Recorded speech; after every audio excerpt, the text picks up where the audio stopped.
Muy buenas, te doy la bienvenida a un nuevo episodio del podcast de Potencial Humano, el lugar donde nos aunamos profesionales del movimiento, tanto entrenadores como fisioterapeutas y aficionados del entrenamiento para poder aprender sobre conceptos con base científica o de experiencias de compañeros.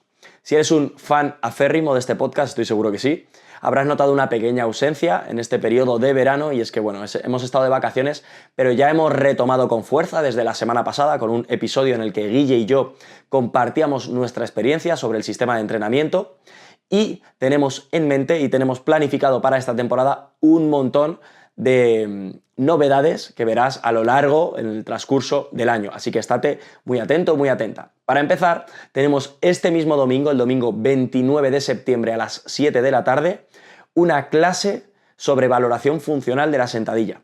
Ya hemos realizado esta clase previamente, pero tenemos mucha demanda, mucha gente que no pudo asistir y quiere volver a intentarlo y quiere asistir esta vez a clase. Pues bien, esta va a ser la última vez que realicemos esta clase grabada y que además, en directo, pero que luego además quedará grabada durante unas 48 horas. Será el domingo 29 a las 7 de la tarde. Ahí aprenderás a realizar una valoración funcional de la sentadilla para poder entender qué está pasando en la mecánica y en la neurología de esa persona y poder diseñar y prescribir ejercicio para solventarlo o para corregir, para reeducar ese patrón de movimiento de la persona con la que trabajamos. Te puedes inscribir en el enlace que tenemos ahí más abajo. Como te digo, Guille y yo estuvimos hablando en profundidad sobre nuestro sistema de trabajo. Puedes escucharlo en el capítulo anterior de la semana pasada y esta vez me reúno con un profesional que sin duda tiene ya un sistema muy elaborado a lo largo de los años que se dedica específicamente al entrenamiento de carácter correctivo, digamos un ámbito un poco más terapéutico. Tal es así que a su sistema lo denomina algo así como su Frankenstein, porque está configurado por diversas piezas de diversos sistemas y experiencias y formaciones de otros profesionales. Estoy hablando de Iñaki Posadas, muchas veces muchos de vosotros o vosotras lo conoceréis en redes sociales por sus resultados, ya que como bien él dice, sus resultados son su reputación. Podemos ver el trabajo de Iñaki reflejado en sus redes sociales, en cómo mejora a nivel de postural, a nivel de postura estática con muchísimas personas, a nivel también, por supuesto, de movimiento y mejora esos valores de dolor y de disfunciones. Bueno, pues con Iñaki vamos a hablar mucho, no solo de su sistema de trabajo y de procesos de pensamiento, sino además de algún que otro caso explícito y cómo él lo aborda o cómo su modelo de trabajo lo entiende. Verás que la terminología y la forma de abordar este podcast es un poquito más técnica, es un poquito más compleja de entender, así que te recomiendo mucho prestar atención porque seguro que sacas mucho aprendizaje, especialmente si eres profesional del entrenamiento o de la fisioterapia, y puedes aprender mucho más, como verás un poquito más adelante, con Iñaki en sus formaciones y por supuesto si quieres entender estos conceptos en profundidad, el primer paso que te recomiendo es hacer nuestra formación gratuita el 29 de septiembre, como te digo, a las 7 de la tarde.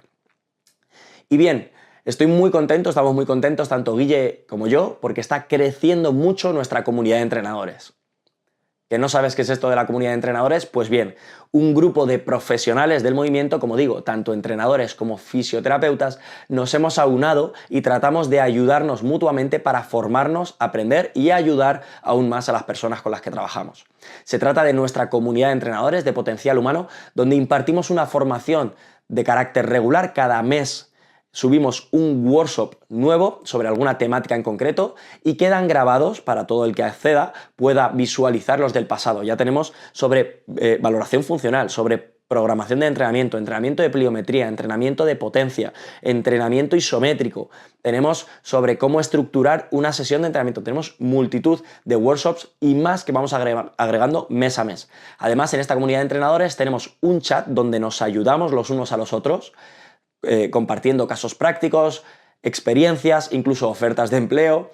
y también solventando dudas que nos puedan surgir y que otros profesionales nos puedan resolver. Se basa básicamente en este principio de que muchas veces se aprende más con un café que con un libro, compartiendo charlas y experiencias con profesionales. Y además, en esta comunidad de entrenadores, todo el que accede tiene acceso a nuestras herramientas que nosotros mismos utilizamos con nuestros clientes.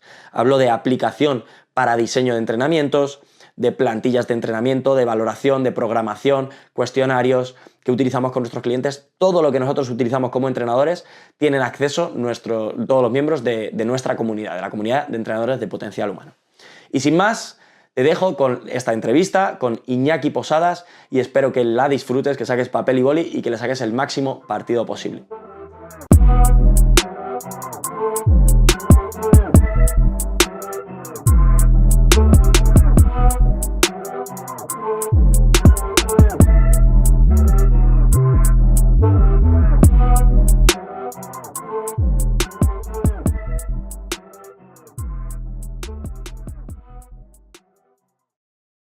Pues listo, nada, Iñaki, que muchas gracias por este ratito, compartirlo conmigo. Bienvenido aquí al podcast, muchísimas gracias.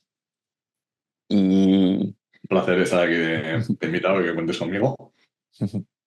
sí, al final, bueno, yo te sigo desde hace ya muchos años, pero nos conocimos, no sé si hace 3 o así, o algo, ¿no? Que conseguimos organizar una formación ahí donde yo trabajaba y pude no solo conocerte, sino aprender de ti, lo cual es la leche y eso me va a permitir ahora poder exprimirte un poquito más. Así que genial. De hecho, tengo por aquí un par de manuales tuyos. Uno de ellos súper pintado, con notas, bueno, machacadísimo, pero que me sigue siendo muy útil a día de hoy. Así que nada, luego también hablaremos un poquito de tus formaciones y de cómo la gente pues, a lo mejor puede localizarte o aprender contigo.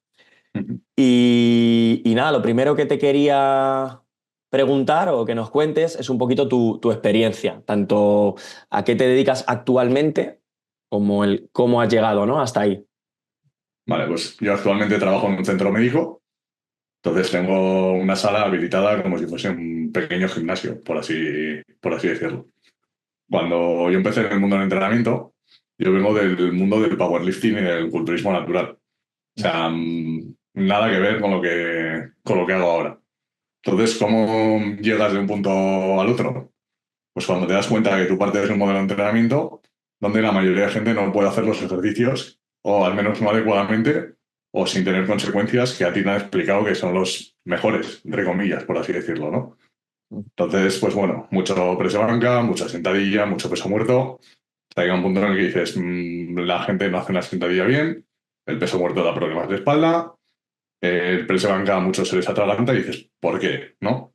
Y cuando empiezas a estirar un poquito de ahí, es cuando empecé a entrar pues todo el tema de ejercicio correctivo, valoración, etcétera. Y hasta ahora, muchos años ya tirando de eso. Sí. Pues yo es que además, ya te digo, recuerdo seguirte desde hace años, de hace unos años, muchas fotos de, bueno, cómo ha ido evolucionando. Me gusta además que veía en tu Instagram que pone algo así como que los resultados son tu reputación. Y es verdad que ahí compartes un montón de resultados que son palpables, son latentes. Y yo recuerdo de hace años incluso muchas fotos de talones, De de pies. Tony Hilfiger, ¿verdad? De pies, de cuando, bueno, pues de toda esa corriente. Y recuerdo que siempre has estado inmerso en multitud de formaciones, formándote continuamente. De hecho, si no me equivoco, eras de los que en la descripción de Instagram ponía las siglas y ya llegó un punto a lo mejor que no te cabían más siglas de formaciones, ¿verdad? Que habías hecho. Entonces, eso también dice mucho de ti, de la cantidad de formaciones que has hecho y soy consciente de que sigues haciendo, ¿verdad?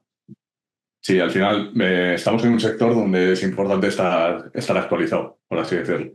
Mm. Y luego, de todas esas formaciones, quizás ha sido un poco el proceso hasta que acabas buscando tu camino, ¿no? Es decir, o muchas hacías y se te planteaban ciertos interrogantes que no te lo solventaban y después tengo que buscar en otro sitio, ¿no? Pero siempre ha sido eso, perdón, un poco tirando en buscar el por qué, ¿no? O sea, a mí no me gusta que me expliquen las cosas de esto es así. Decía, pero habrá un motivo por el que esto sea así o porque si pasa esto tengo que hacer este ejercicio. Entonces es simplemente esa curiosidad y esa necesidad de entender, ¿no? Lo que me explicaban. Sí, de hecho, una de las cosas que tú promulgas o que comentas, de hecho, en tu formación muy al principio, es que te gusta desarrollar esa capacidad de crítica, ¿no? De pensar y ya no solo el implementar herramientas por implementar, sino un marco teórico de razonamiento con buen sustento de principios, de bases para poder trabajar, ¿no? Y de hecho, algo que compartimos y que tú comentas es que precisamente a lo largo de toda esta carrera formativa has desarrollado un sistema de trabajo, ¿no? O un marco de referencia o un procedimiento. Entonces, te quería preguntar también, como esto empieza a estar también muy manido, el concepto de sistema y demás, ¿qué entiendes tú por sistema dentro de este mundo del entrenamiento para nosotros profesionales? Y no sé hasta qué punto, porque entiendo que tenemos un límite de tiempo, pero que puedas contar un poquito por encima las bases, los principios o cómo funciona tu sistema de trabajo. Vale, pues para mí un sistema no deja de ser un conjunto de métodos, pero sobre todo es importante que eso se sustente sobre unos principios. Un principio viene a ser como una ley fundamental, ¿no? Es decir, un mecanismo de funcionamiento que siempre se va a dar así. Entonces, es un poco lo que intento, digamos, seguir aprendiendo o promulgar, que es, si entiendes cómo funciona el cuerpo y por qué pasan las cosas, es cuando puedes intervenir de muchísimas formas diferentes. Por eso creo que esa capacidad de comprensión pasa a un lugar principal por encima de los métodos o de las herramientas, ¿no? Que es un poco lo que vende otro estilo formativo o lo que han dicho siempre, ¿no? Un ejercicio es una herramienta. Baterías de ejercicios puedes comprar 80.000. Herramientas puedes comprar 80.000. Máquinas, kettlebell, mazas, lo que sea. Pero lo que no puedes comprar es el proceso de pensamiento. Por eso es lo que creo que es importante desarrollar como profesional. Entender el cuerpo, cómo funciona, bajo qué leyes estamos sometidos, que ahí es donde si tú hace unos años me dices que yo iba a acabar estudiando física, dinámica de fluidos, etcétera, para ver cómo se aplica el cuerpo, digo, estás loco, ¿no? Y ahora precisamente leo más libros de física, de mecánica de fluidos, de fuerzas electromagnéticas, que de entrenamiento casi. Pero como todo en vistas a entender cómo funciona el cuerpo y por qué se producen las cosas. Entonces, referente a mi sistema de trabajo, a ver, realmente el sistema no es mío como tal. Yo siempre digo que es un poco mi Frankenstein, ¿no? Que he ido cogiendo pinceladas de diferentes sistemas, que al final te das cuenta que en todos los sistemas que destacan por algo, eres capaz de coger las piezas, unirlos y darle sentido a todos y encontrar por qué había algunos que te decían que hiciese ciertas cosas aunque no te lo explicasen completamente. Dices, vale, con este me decía que hiciese esto, pero ahora con este soy capaz de entender por qué. Y como soy capaz de entender por qué, puedo aplicar varios, pero siempre con las mismas intenciones de mejorar o de producir un cambio en la persona. Yo estoy muy influenciado por los americanos, por así decirlo, por todo el tema de entrenamiento que viene de Estados Unidos. De hecho, hace muchísimo tiempo que ya no estudio prácticamente nada en español, porque creo que tenemos que aprender mucho de cómo funcionan y llevan bastantes años por delante respecto a entrenamiento que lo que tenemos aquí. Ujú. Entonces, bueno, básicamente el sistema de entrenamiento busca normalizar dos patrones, que son la marcha y el patrón respiratorio. Si una persona camina bien y respira bien, vas a tener acceso a un montón de movimientos relativos a nivel del cuerpo, a un montón de patrones de movimiento y además hechos, digamos, con calidad, por así decirlo. Y es la base que pretende normalizar el sistema de trabajo. Qué bueno. Sí, además, fíjate que tenía por aquí apuntado eso. Yo soy consciente de que tu trabajo se ha nutrido, o sea, te has basado mucho en estar en hombros de gigantes, ¿no? Como se suele decir, y que es cojonudo. Y precisamente esto, te quería preguntar cuáles son igual los modelos, sistemas o métodos más referentes. Yo sé que tu trabajo está muy influenciado por PRI, por Bill Hartman, por DNS, no sé si Gary Gray también. ¿No? ¿Cuáles son así un poquito los... El primer contacto que tuve yo con todas estas cosas fue con DNS. Al final hice los tres cursos que tiene disponibles la Escuela de Rehabilitación de Praga. El siguiente contacto fue PRI, por así decirlo. Creo que tengo 7 cursos de PRI hechos, me parece. 7, 8 por ahí. Y ahora mismo, PRI te diría que ya no utilizo. Y ahora mismo digamos, completamente volcado en el modelo de Bill Hartman de conversión-expansión. Entonces, es quizás el que más he podido profundizar. Y ahora mismo, pues bueno, estoy en sus mentorías también. Y a partir de ahí, pues a seguir intentando tirar un poco del hilo y mejorar, ¿no? Por así decirlo. Quizá me he decantado por este porque es un modelo abierto y insiste mucho más en lo que comentábamos antes de entender los principios, ¿no? Cosa que otros sistemas, por ejemplo, PRI no hace. Tiene sus modelos cerrados, sus modelos de compensación de esto es así, todo el mundo está en esta posición, hasta que de repente estabas en consulta y te dabas cuenta de que no pasaba siempre eso. Entonces, cuando tú solo tienes un marco de referencia, tu primer pensamiento era, pues no estoy valorando bien, porque no me sale lo que me han dicho que me tiene que salir. Hasta que volvías a repetir los test, estabas con muchísimo cuidado y dices, hostia, estoy valorando bien, pero es que esto no me lo han contado y lo tengo delante. Entonces dices, bueno, una cosa rara, una excepción. Pero claro, cuando ves que se empieza a repetir, dices, hostia, aquí se me están escapando muchas cosas. Hay más presentaciones aparte de la única que me han dicho, ¿no? Entonces, el modelo de Harman me cuadraba mucho más con las otras presentaciones o otras, digamos, circunstancias que me encontraba día a día en consulta. Por eso he decidido tirar por ahí. Qué bueno, porque vamos a comentar así un poco para que la gente lo entienda muy por encima y si corrígeme si me equivoco, ahora tú lo matizas, pero PRI, que es una escuela con un enfoque muy rehabilitador, Ujú, se basa, más allá de que su formación o su trabajo es mucho más complejo, pero igual los fundamentos es en que todos somos asimétricos ujú, por la propia alocación de los órganos y demás, ujú, y eso hace que determinadas cadenas musculares estén trabajando en exceso o en defecto, o que hay una serie de patrones que ellos indican que son comunes ujú. como consecuencia de ¿no? de esta asimetría. Sí. Ujú, Y luego dan su propuesta de abordaje para buscando la mayor simetría dentro de lo posible, ¿no? ujú, Y luego Bill Harman, sin embargo, en lo que se basa, que además es muy, como bien decías, en física, ¿no? En dinámica de fluidos y demás, pero es en el propio sesgo estructural, ¿no? O el ujú, esqueleto, digamos, con el que naces y luego el uso que le das, cómo se va ujú, adaptando a las diferentes fuerzas, ujú. ¿no? Así Sí, al generalizando. final o sea, digamos, tenemos que gestionar presiones.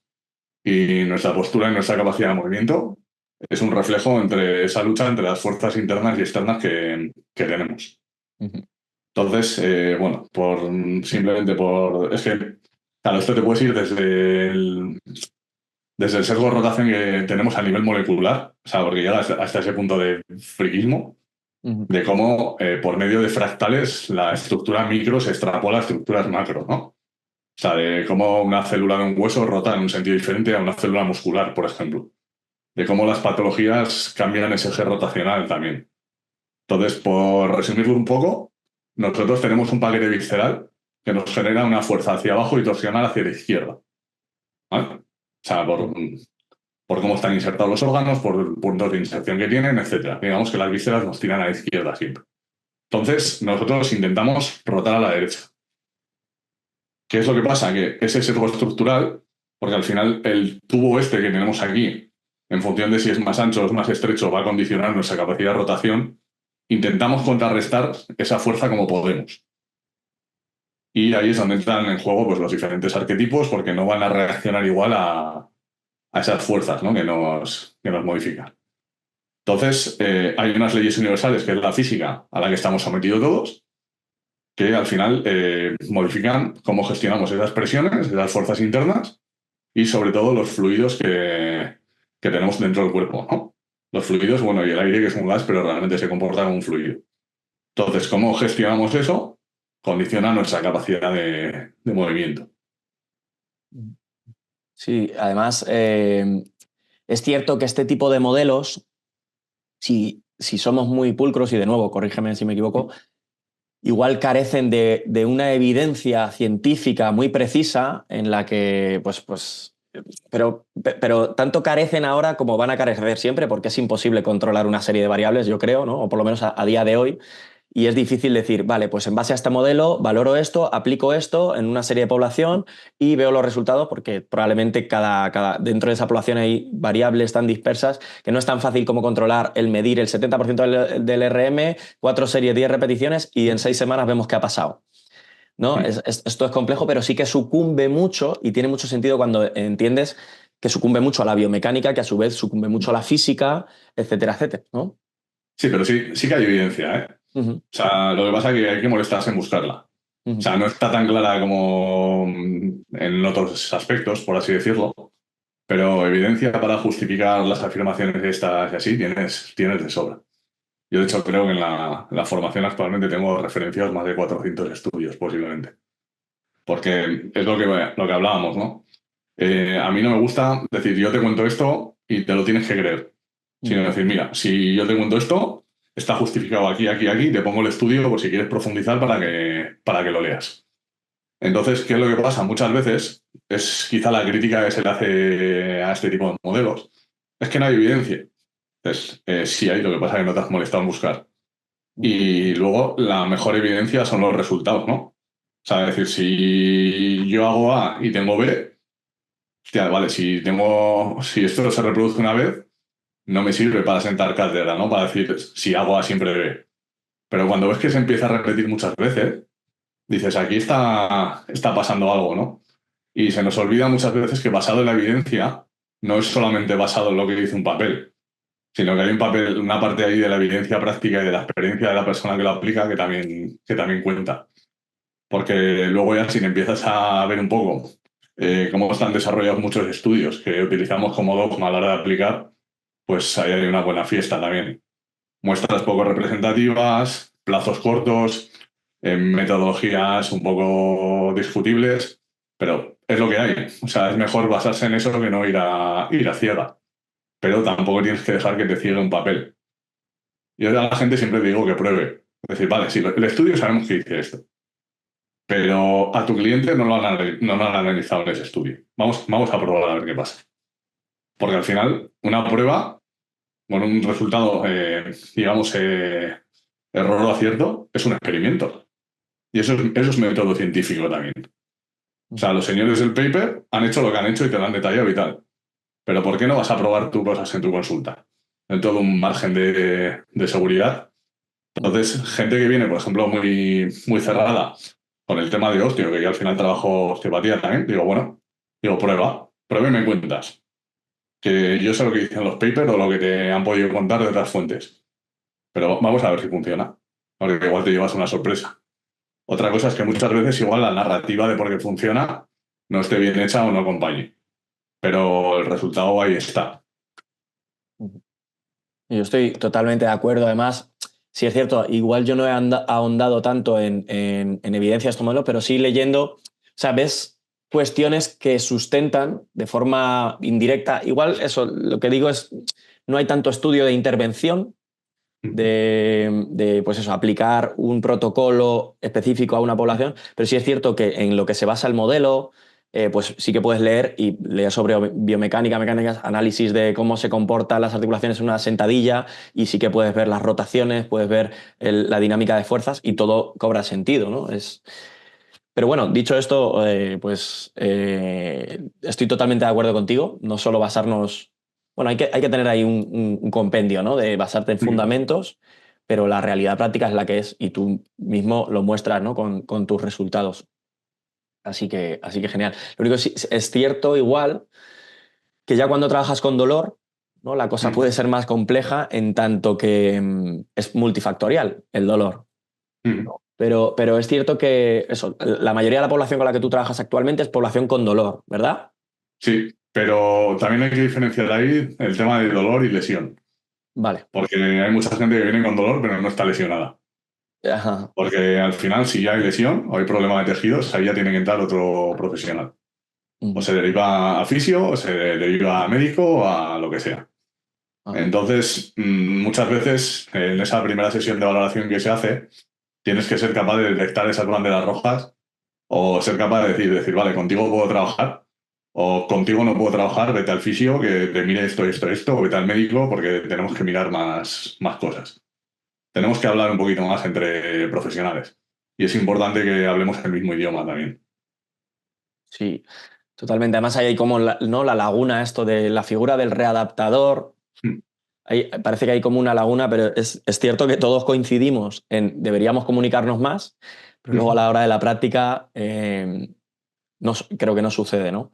Pero yo siempre lo veo desde el punto de vista de, oye, tienes una lesión, si tú estabas en tu rendimiento 100 o en el 80 o en lo que sea, tienes una lesión, has pasado a negativo, a mm, menos 10, menos 20, lo que sea. Igual este profesional sanitario tiene que ponerte de nuevo a cero mm. y el readaptador hacer que vuelvas a tu rendimiento base y luego a lo mejor tu preparador físico a tu máximo rendimiento. Sí, es que hay fases que son compartidas y no pasa Ujú. nada. Totalmente, O totalmente. sea, yo tengo clientes que le dices, oye, vete al fisio, que te mire esto, y cuando te lo haga, el próximo día vemos aquí y trabajamos otra cosa. Y no Ujú. pasa nada. O sea, ya está. Lo mismo que me toca hablar con prepas, gente que es más específica a nivel de rendimiento. Oye, habla con tu prepa, de momento estos ejercicios no, o sería interesante que trabajases esto. Ya está. Yo voy a hacer que te muevas mejor, pero tengo que hablar con la persona que te está regalando el tejido y con la persona que te está potenciando ese tejido. Porque al final estamos entre medio y tenemos fases que son compartidas.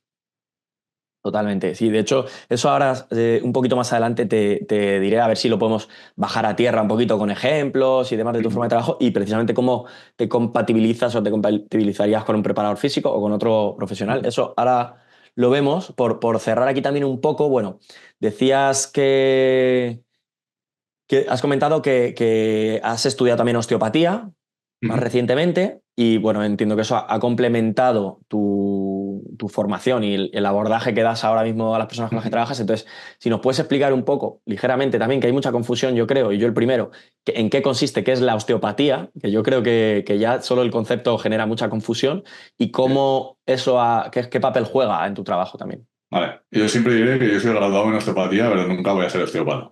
Ujú. Eso también creo que hay que hacer distinciones de lo que es una cosa y lo que es la otra.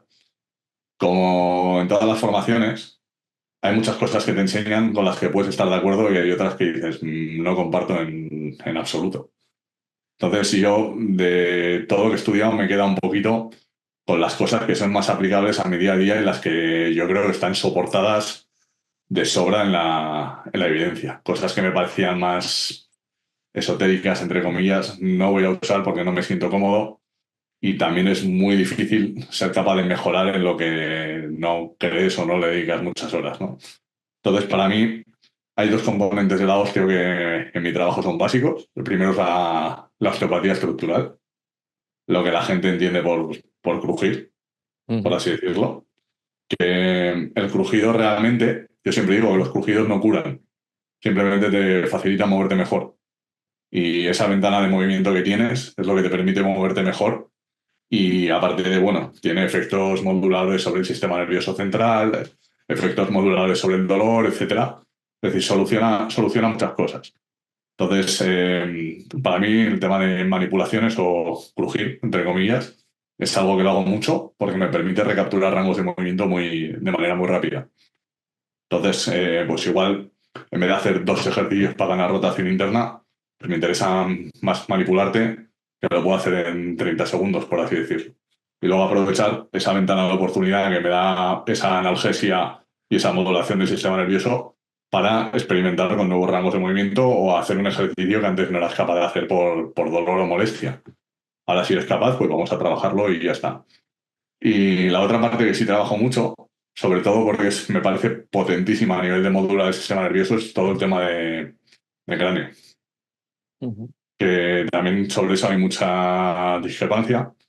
Yo sobre todo lo utilizo como modulador del sistema nervioso y porque sí que hay evidencia que las suturas craneales tienen mecanorreceptores.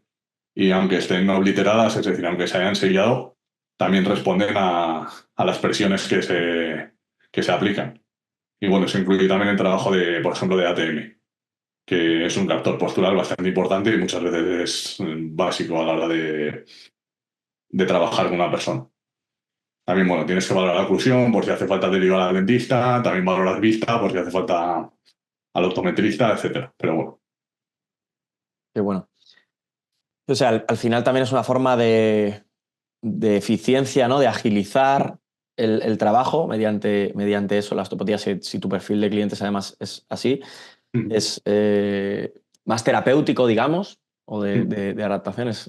Trabajo de todo, pero al final sí. Al hecho de trabajar en un centro médico también te sesga un poco tipo de perfiles. Yo sobre todo trabajo con disfunciones, vamos a llamarlo así.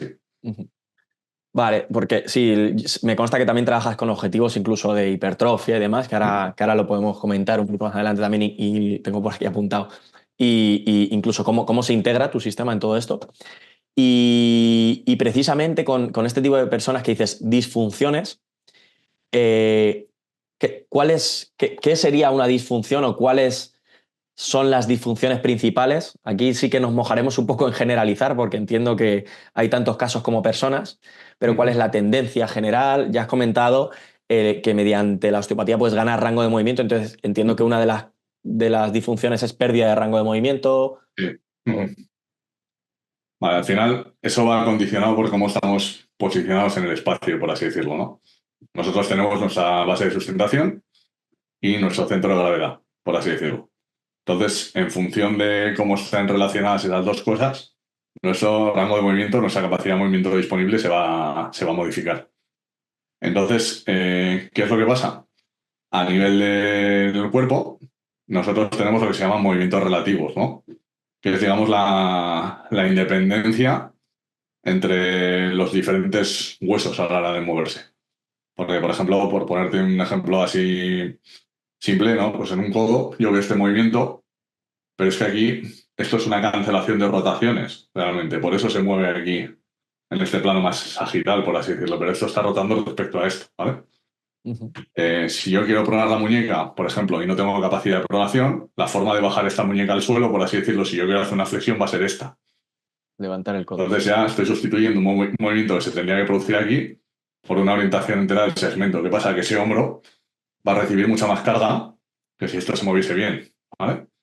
Entonces, cuando yo voy perdiendo el rango de movimiento, el estrés que sufre cada, digamos, elemento se va modificando. Entonces, si yo aquí en el brazo vamos a poner que tengo 3 segmentos que se mueven y tengo 2 que pierden rango de movimiento, el tercero se lo va a comer entero. Entonces va a sufrir un estrés para el que no está preparado, va a tener un sobreuso, por así decirlo. Ujú. Y eso puede dar problemas o no, en función de la tolerancia funcional de cada persona, ¿vale? Por eso se suele argumentar también, es que la postura no importa, es que el rango de movimiento tampoco importa mucho, y dices, bueno, depende. O sea, la postura importa, otra cosa es que correlacione o no con dolor, porque no deja de ser un reflejo de cómo gestionas esas fuerzas internas y externas, de cómo gestionas la gravedad y cómo gestionas tu flujo de aire. ¿Qué es lo que pasa? Si yo tengo una mala postura, las relaciones longitud-tensión a nivel muscular van a estar alteradas, con lo cual la musculatura ya no va a funcionar igual. Los brazos de movimiento interno de los diferentes músculos, es decir, la palanca que pueden generar en las articulaciones también van a cambiar.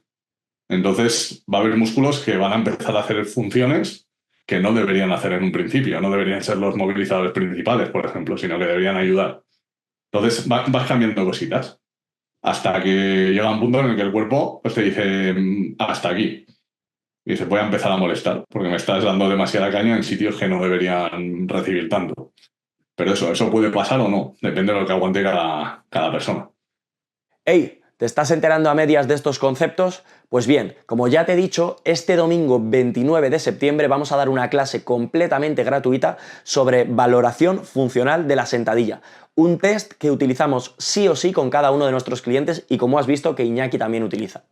Así que si quieres aprender más sobre cómo se comporta la neurología y la mecánica de una persona cuando realiza este patrón de movimiento, que además nos va a dar información para entender su movimiento y cómo prescribir, diseñar o modificar ejercicios, te invito a que te apuntes a esta clase completamente gratuita el domingo 29 a las 7 de la tarde. Tienes el enlace aquí abajo. ¿Que estás escuchando este podcast más tarde del 29 de septiembre? No te preocupes, estate atento o atenta a la descripción porque si tenemos nuevas clases te lo dejaremos ahí escrito junto con los enlaces.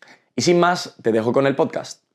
Sí, de hecho, yo siempre comento, siempre digo por simplificar, que a veces el reducir el riesgo de lesión se basa en dos pasos, ¿no? Uno, hacer que las estructuras reciban la fuerza que tienen que recibir y no más, que ahí sería, ¿no?, el punto de que todo se mueva como debería, porque al final la movilidad a nivel funcional va a ser una capacidad de recibir fuerzas, de amortiguar, de disipar, ¿no? Si el clásico ejemplo de si una persona salta y cae con las rodillas extendidas, bueno, yo he hecho este ejemplo alguna vez en clase para explicar hasta que una vez me dio un latigazo cervical. O sea, ese es el punto de cómo si algo no se mueve, pues otra región del cuerpo se va a comer esa carga, entonces hacer que todo se mueva, pero por otro lado, ganar tolerancia.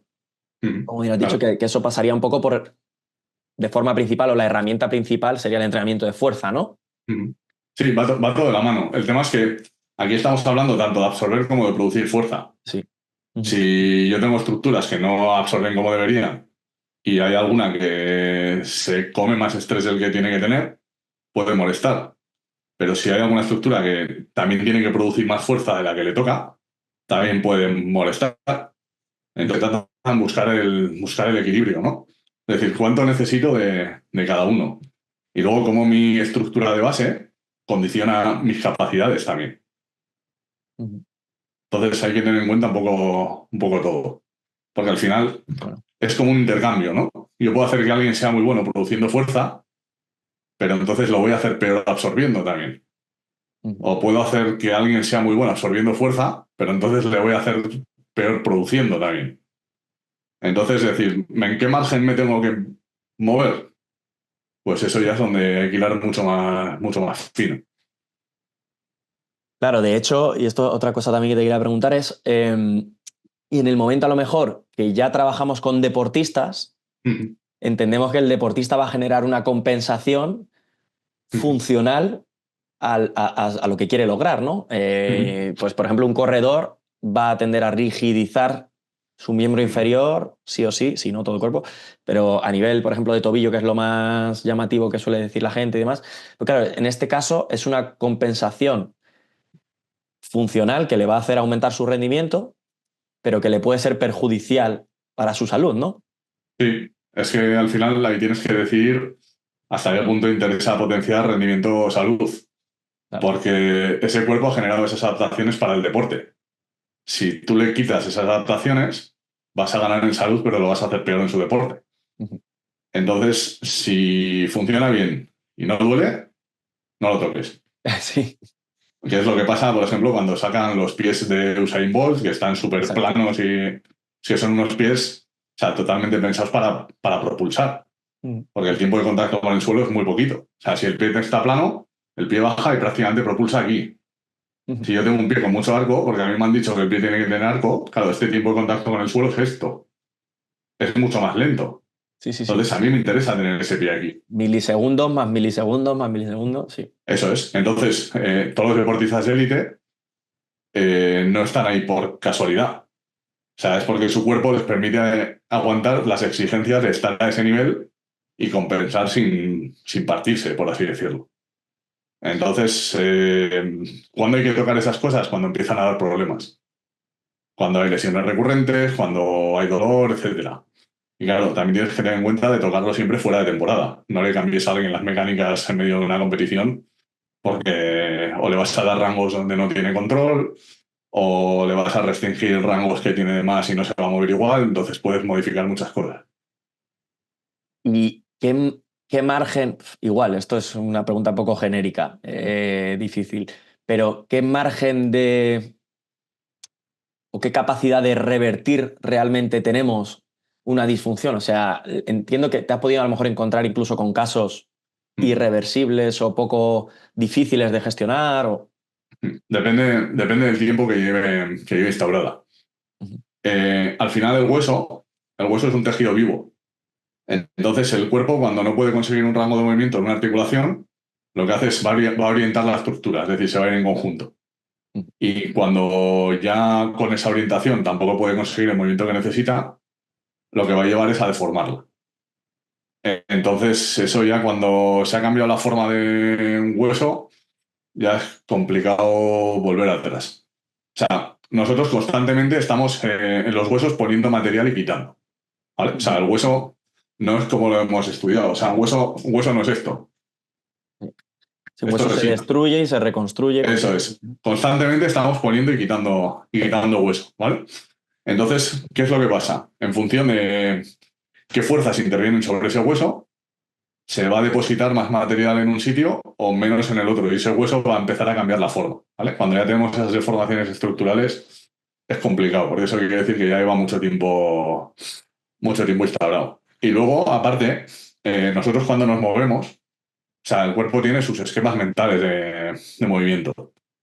Cuanto más tiempo llevan instaurados, más arraigados están. Entonces, más tiempo te lleva el limpiarlos, por así decirlo, para poder hacer uno nuevo más óptimo. Claro. Además, si estas modificaciones estructurales se han dado en la infancia, adolescencia, entiendo que ahí es mucho más fácil compensar o que se modifique la estructura a cuando somos adultos, ¿no? Cuando estamos en fase de desarrollo, sí. Por eso una hiperespecialización en un deporte igual en críos hay que mirarlo también. Mm, mm. Porque eso ya puede generar modificaciones de por vida. Tienes estudios que son bastante interesantes, de, por ejemplo, de cómo se modifican los antebrazos en jugadores de tenis. O sea, pues por ejemplo, los que son diestros, cómo cambian un antebrazo derecho con uno izquierdo. Jugadores de béisbol también, de cómo rotan, cómo tienes torsiones humerales con el brazo que lanzan. Están saliendo algunos ahora también en luchadores de artes marciales, de Muay Thai, de MMA también, de cómo la densidad ósea cambia por completo, de los golpes que reciben. O sea, hay cositas bastante interesantes de eso. Sí, sin duda, al final, el uso que le damos a nuestro diseño repercute. Y de hecho, esto te quería preguntar también, porque pongamos algún ejemplo, y yo creo que el más común aquí, nos guste o no, en España es el fútbol. Hay un gran porcentaje de gente que seguro que nos escucha que ha jugado al fútbol en su infancia y adolescencia, y sí que yo veo unos patrones anatómicos comunes, salvando excepciones, por supuesto, en los deportistas, ¿no? Que igual ese varo de rodillas o esa pelvis orientada hacia rotación externa, ¿no? ¿Cuál sería un poco la compensación, por ejemplo, principal que se puede dar en futbolista y cómo, ¿no? Sí, en futbolistas generalmente vas a ver estructuras estrechas y un poquito más alargadas.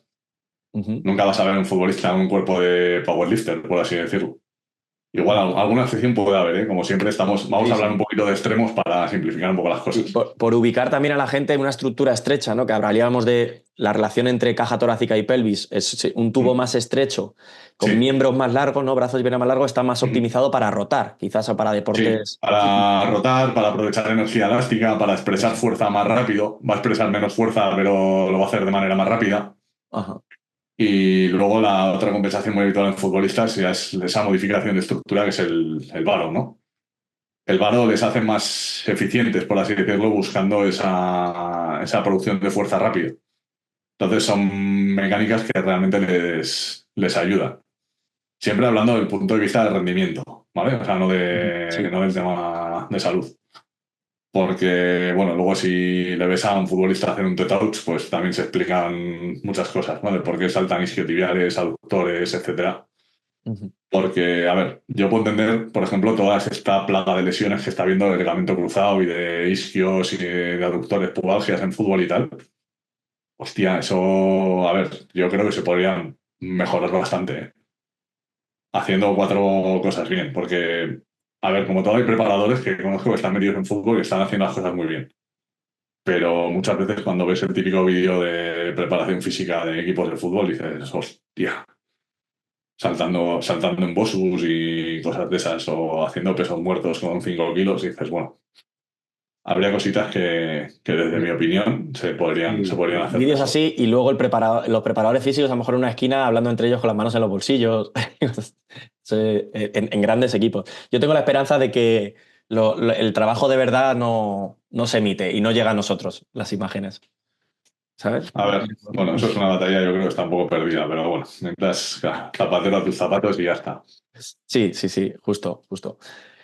Pero entonces, ese varo de rodillas, decimos que es más eficiente para un empuje, yo entendía para un empuje, para poder empujar vertical, pero bueno, para sí, para en general ser más reactivo, ¿no? Mm. Sí, te Ujú. permite expresar fuerza de manera más rápida. Pero también es digamos, eso significa que los tejidos están muchísimo más rígidos. Ujú. Entonces, claro, una cosa por la otra.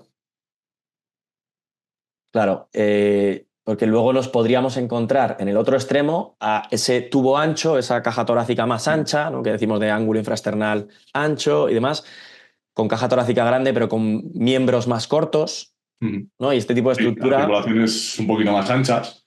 Entonces, ese tipo de anatomía va a ser capaz de producir mucha más fuerza, pero lo va a producir de manera más lenta.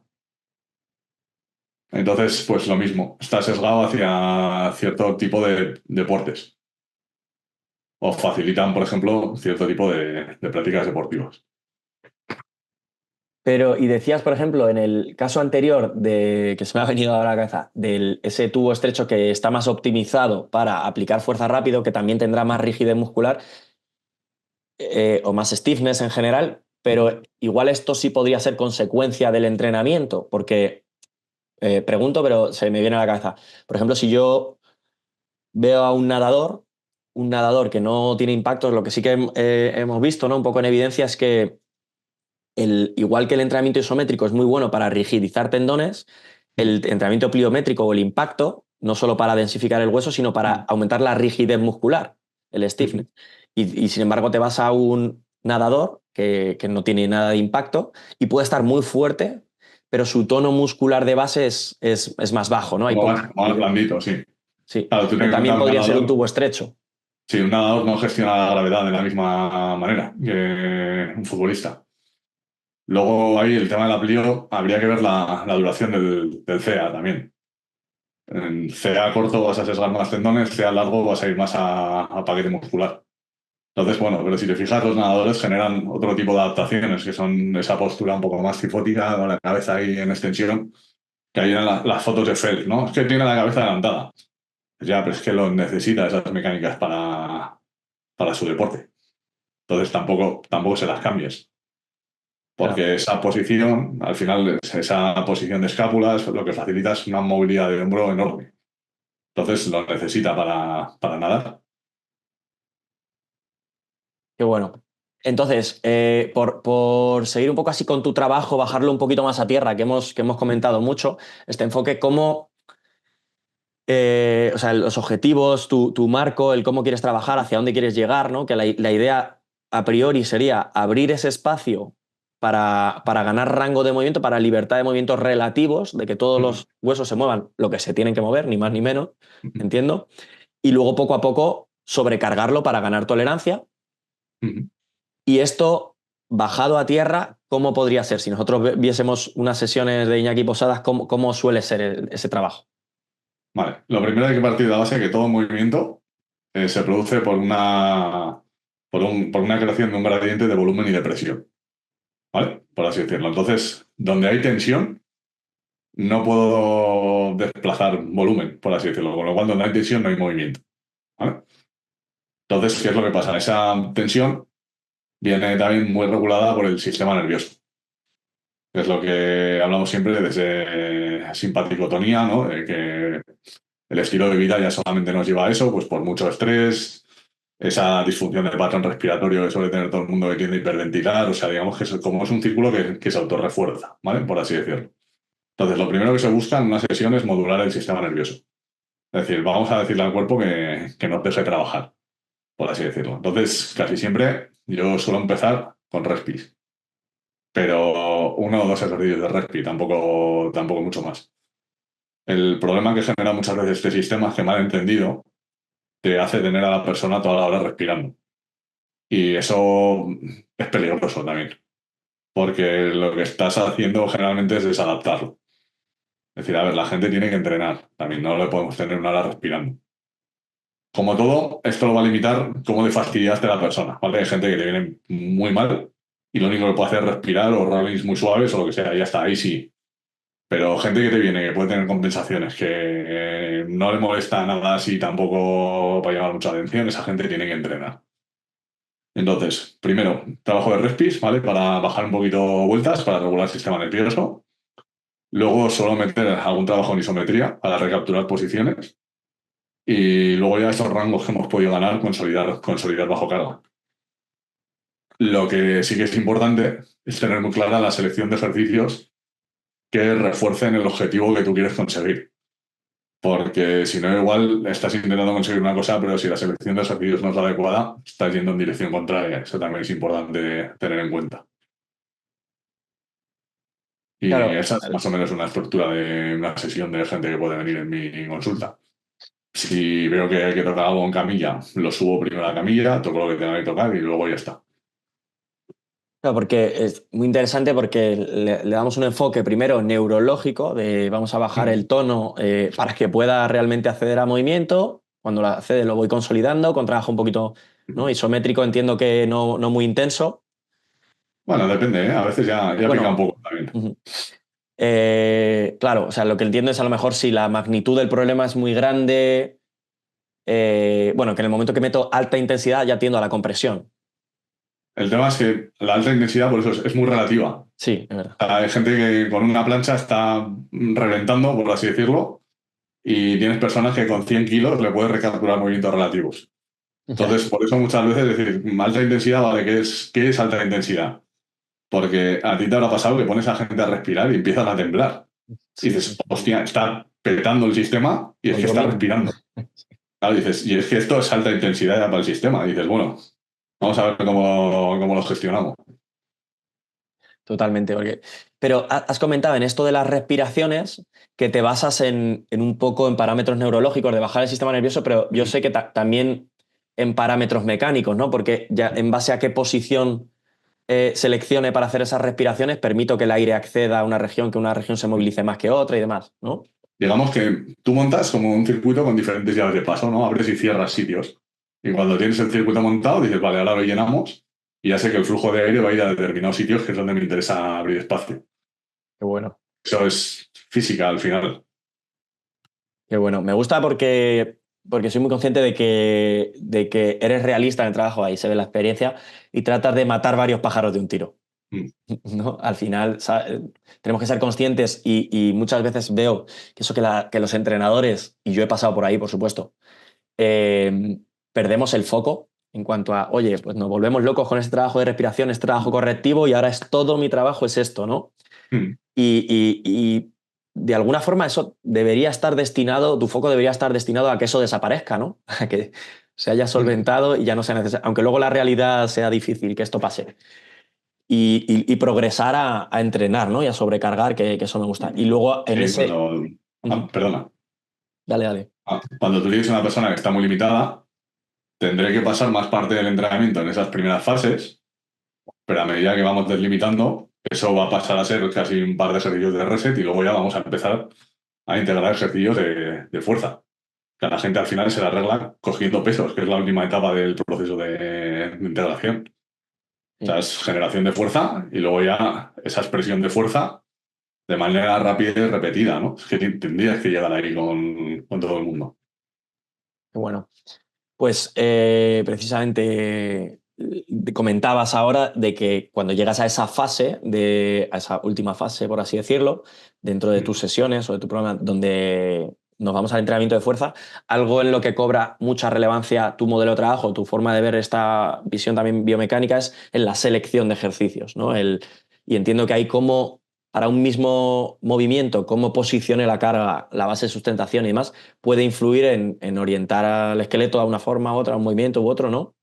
Ujú. Incluso no sé si puedes a lo mejor ponernos, porque aquí quería decir, yo he visto en tus redes sociales, no te llega a preguntar, pero he visto en tus redes sociales que trabajas con gente con objetivos de hipertrofia también, Ujú.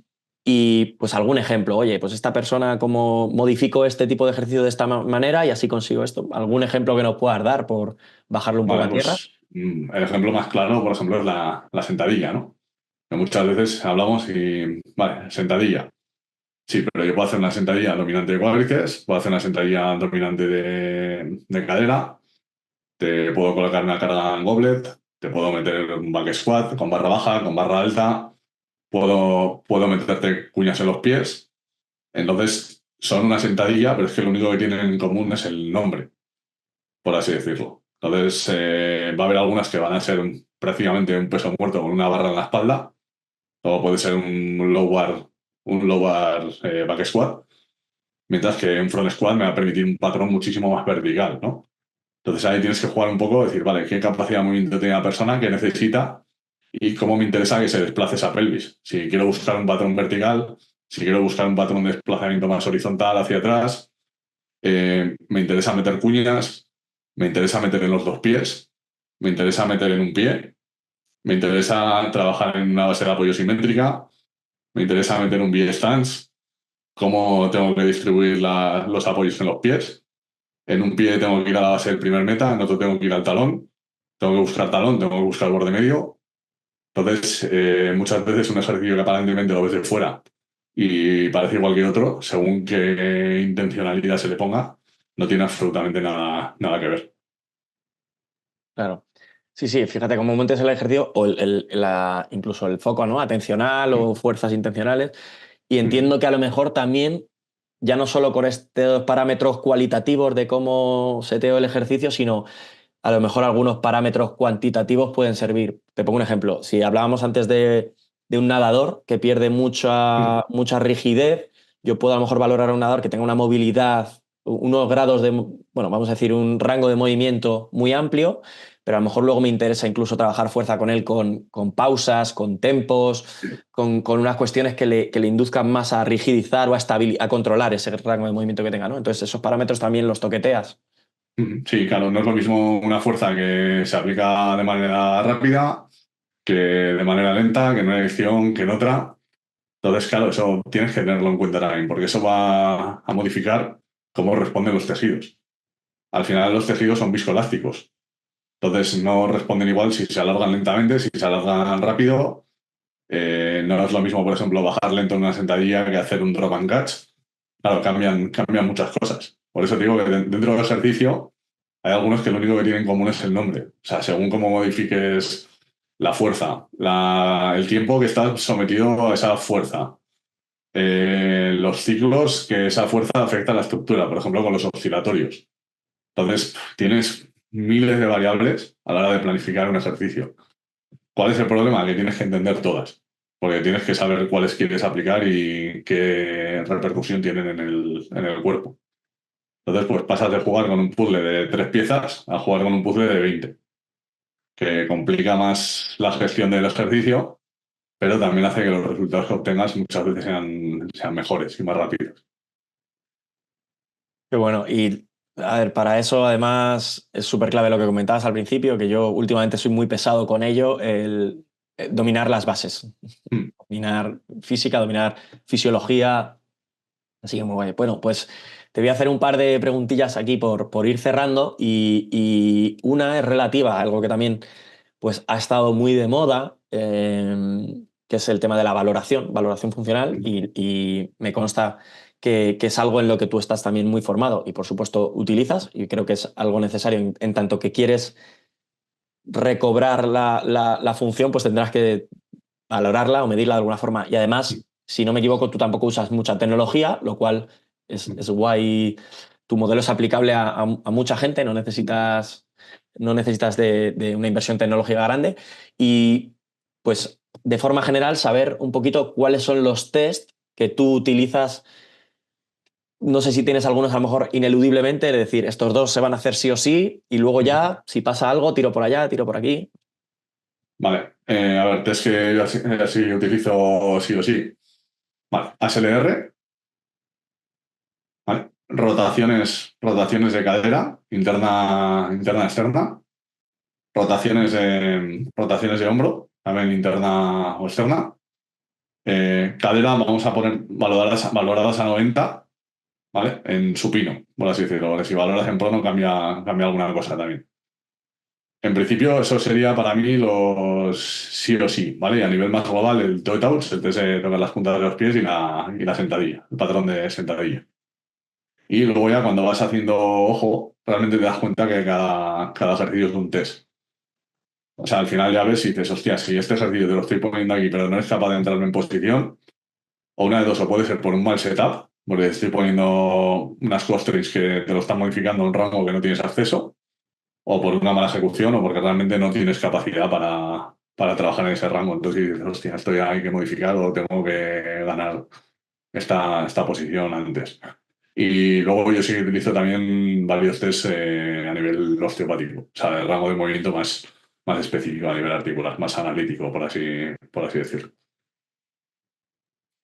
Qué bueno, porque fíjate que igual, cuando ha sido un poco el boom, a veces nos hemos liado demasiado con esto de la valoración funcional, yo creo, y al final estás usando cuatro cosas, como quien dice, muy al grano y siempre, ¿no? Cosas que te den información que luego tú puedas manejar, que a veces... El tema es que eso te lo da también un poco las horas de vuelo. Ujú. O sea, cuantas más horas de vuelo tienes, menos información necesitas para llegar a conclusiones. O sea, al final tienes más facilidad para establecer patrones, por así decirlo, para hilar las cosas. Cuando estás empezando es normal hacer muchos tests porque necesitas más fotos, por así decirlo, para ver la película entera. Luego ya, pues, vas hilando por casos que te han tocado ver y dices, hostia, está pasando esto. Y vas más al grano. Sí, qué bueno. Oye, y me ha sorprendido que no sé si ha sido por el orden de nombrarlos o demás, que como que has hecho más hincapié o las has nombrado primero los test analíticos, luego los globales, pero como que los analíticos eran los imprescindibles para ti, porque casi siempre vemos los modelos de valoración que se van de lo global a ya si veo algo, lo analítico, ¿no? Es que al final lo que ves en analítico te va a dar información al revés de lo que vas a ver en lo global.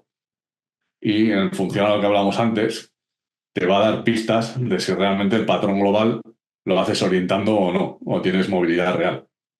Si en analítico no tienes movilidad, no tienes rango, y pues, vamos a suponer que no tienes rotación externa, por ejemplo, y me haces una sentadilla hasta abajo, ya sé que ahí está pasando algo que no deberías poder hacer esa sentadilla. Ya sé que en otro segmento me estás orientando para conseguir ese rango. Entonces, ¿qué pasa? Si yo lo hago al revés, me la vas a colar de primeras y luego lo voy a descubrir. Pero prefiero ver porque te hace mirar luego los globales con otros ojos. Porque ya vas a buscar, decir, hostia, esto debería saltar aquí. A ver si salta o no y si no salta, ¿por qué? Qué bueno, porque sí, sin duda es un buen proceso de información. Además, luego, como bien has dicho, el propio entrenamiento es una valoración en sí, para mí siempre, y casi más importante, y si te veo de forma recurrente, porque muchas veces yo puedo valorar y ver una sentadilla a priori muy bonita, muy bien, y en cuanto te meto un poquito de carga, respondes de otra forma. O si le pido que haga la sentadilla y me quedo mirando, le responde de una forma, pero si me pongo a hablar con él mientras que lo hace y se distrae y no sé qué, lo hace de otra.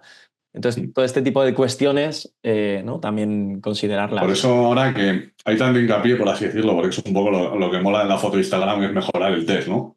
Que mira, hago este ejercicio y ya está, ya va el hombro. Pues ya, pero va a haber casos donde no vas a mejorar el test, pero va a dejar de doler. Es decir, hostia, a mí me interesa mucho más eso que no que me ganes 10 rangos de rotación interna. No hago nada con ganarte 25 grados de rotación interna, pero si tú me dices que te sigue doliendo el hombro, y dices, hostia, prefiero que no te duela y que el test no haya mejorado, por así decirlo. Entonces hay que perder un poco el foco también eso de no centrarse en mejorar el test, ¿no? Sino en mejorar un poco la funcionalidad global del sistema. Qué bueno. Oye, Iñaki, y por cerrar, te voy a hacer una pregunta que no es fácil, pero que últimamente me gusta hacer a las personas con las que charlo, que sois curiosas, que gusta investigar, aprender y demás. Tú que tratas de saciar este hambre de conocimiento con regularidad, además entiendo que como todos nos pasa, te percatas de que cuanto más sabes, más te queda por saber. ¿Cuál sería para ti en este mundo del entrenamiento, sin irnos a algo más complejo, alguna pregunta que tengas en la cabeza que te gustaría resolver, que digas, me gustaría continuar mi hilo formativo por aquí o leer sobre esto o resolver esta cuestión que no doy con la tecla? Para mí siempre es buscar el porqué. Yo soy consciente que todavía me queda mucho camino por entender por qué funcionan muchas de las cosas que hago. O sea, todavía hay cosas que aplico, sé que funcionan, pero no termino de entender muy bien los mecanismos que subyacen detrás. Y eso es lo que me gustaría llegar a ser capaz de entender, ¿no? Profundizar en esos principios. Para llegar a un punto en el poder decir, mira, es que esto es así, así, así y esto es así siempre. Que eso al final es lo que son las bases de un modelo. Entonces, yo creo que ahí todavía me queda camino por recorrer, por asentar mucho más los principios. A mí siempre me vas a oír que yo me voy a las bases, siempre, siempre, siempre, porque luego me facilita mucho el construir por encima. Si entiendes las bases, luego puedes aplicar millones de herramientas, pero tienes que entender qué es lo que está pasando, cómo funciona y qué es lo que quieres cambiar y lo que hace cada cosa que estás aplicando. Totalmente, además, que yo lo veo claramente como una tendencia, lo hemos comentado ya varias veces con diferentes invitados y demás en este podcast, es una tendencia de las personas que tienen ya ciertos años y cierto bagaje en el sector, el retornar a las bases. Totalmente. Además, a mí me pasa ahora preparando una formación y demás, me leo un libro de fisiología de hace 40, 50 años y me doy cuenta de que me está diciendo cosas que hace 2 días me lo decían en un curso y yo estaba flipando y digo, pero si ya me lo habían dicho ya, esto ya se sabe, es un conocimiento de base, ¿no? Que si te vas a la fisiología, a la física, ya se sabe, ¿no? Entonces es una tendencia común, así El que otro día estaba leyendo un libro que era de cómo se modificaba el flujo de aire en función de las posiciones. Y resulta que era de 1971. O sea, todo eso que dices ahora, hostia, es que hemos reinventado, guau, la respiración es la leche, y dices, es que en el 71 estaban hablando de esto ya. sí, sí. O de los patrones compensatorios, de cómo rotamos los diferentes elementos del cuerpo, es que ya lo tenías con Zinkel en el 79. O Ya. sea, y son conceptos osteopáticos también que vienen. Y dices, hostia, eso tiene años a mansalva. Lo que pasa es que, por lo que sea, esto como va por modas o por ciclos, pues ahora parece que está pegando fuerte todo el tema de neurología y ligamento cruzado. Hace 3 años era el glúteo medio. Ahora todo el tema de compresión-expansión parece que ha pasado el pico, va un poco hacia abajo y nos vamos quedando ya menos, porque ahora todo es neurológico y todo es sistemas dinámicos complejos. Y dices, bueno, pues ya está, los que hemos tocado un poco ciertas bases, supongo que nos quedaremos ahí, intentaremos ampliar el modelo, ampliar los sistemas en la medida de lo que se puede, teniendo ya unas bases un poco sólidas. Y la gente que se va por modas, pues no sé lo que será lo siguiente. Pero bueno, ya lo veremos. Pues sí, sin duda, esas bases. Y fíjate, creo también lo que comentabas antes de la comunicación, porque si dices, me dices, esto ya me lo llevan diciendo en libros de osteopatía, a lo mejor hace años, joder, pues si nos hubiéramos comunicado mejor igual. Entre entrenadores, entre los zapatos. ¿Qué pasa muchas veces que un entrenador quiere hacer una aplicación y se pone a comunicarse con un ingeniero y dice, pues si esto te lo hago yo es una tontería. Y bueno, si hubiéramos hablado entre profesiones, entre diferentes sectores y demás un poquito más, nos comunicásemos un poquito más, igual hubiéramos llegado, estaríamos un poquito más Sí, adelante. completamente de acuerdo. Pues nada, Iñaki, muchísimas gracias, macho, por este ratito, que se me ha pasado volado. Que, que también comentar un poco a la gente, ¿no? Cómo puede encontrarte, tanto a lo mejor si quiere trabajar directamente contigo, tratarse y demás, como si quiere formar a profesionales que nos estén escuchando, que se quieran formar contigo. No. Sí, pues nada, yo sobre todo soy muy activo en Instagram. Ujú. Mi nombre de usuario es @Inaki Posadas, con K y con N, porque no coge la ñ, todavía no es el americano. Perdón, entonces suelo mover casi todo por ahí. Y en mi perfil, pues bueno, está el acceso a la formación, está el acceso a mi página web, y ahí se puede mirar todo. Yo creo que es un poco la red en la que soy más activo. Yo le voy poniendo cositas sobre mi trabajo o cosas que me resultan interesantes. Y nada, la formación, pues la nueva edición sale en septiembre. Y entonces pues, estarán abiertas las plazas hasta mediados de agosto, más o menos, así para la gente que le interese apuntarse. Guay, muy guay. Pues nada, Iñaki, lo dicho, muchísimas gracias y Nada, un placer estar aquí también, Dani. ujú. Me he estado muy a gusto. Así que nada, cuando quieras repetimos. Muy bien, pues hasta aquí la entrevista con Iñaki Posadas. Como has visto, un auténtico crack, un gran profesional que además trata siempre de formarse y aprender más, así como todos nosotros, que recurre mucho, como aquí alegamos mucho en Potencial Humano, a las bases, a volver a estudiar las bases y los principios para poder entender bien el entrenamiento en profundidad y que además tiene grandes resultados con las personas con las que trabaja. con las que trabaja. Así que te dejo en la descripción todos los contactos, las redes sociales de Iñaki para que estés atento o atenta a sus formaciones, a su divulgación o a todas las acciones que haga. Y te recuerdo que tenemos este 29 de septiembre una clase completamente gratis de valoración funcional de la sentadilla a las 7 de la tarde que daremos Guille y yo, y te veo por ahí. ¿Vale? Ahí aprenderás mucho sobre cómo se mueven las personas que tienes enfrente de ti y eso te permitirá prescribir, modificar ejercicios de forma que puedas solventar estas disfunciones para las personas con las que trabajas. Es imprescindible. Así que te veo por ahí, así como en nuestra comunidad de entrenadores, que te dejo el enlace aquí abajo, tienes 7 días de prueba completamente gratis. Y sin más, nos vemos en el siguiente episodio. ¡Chao!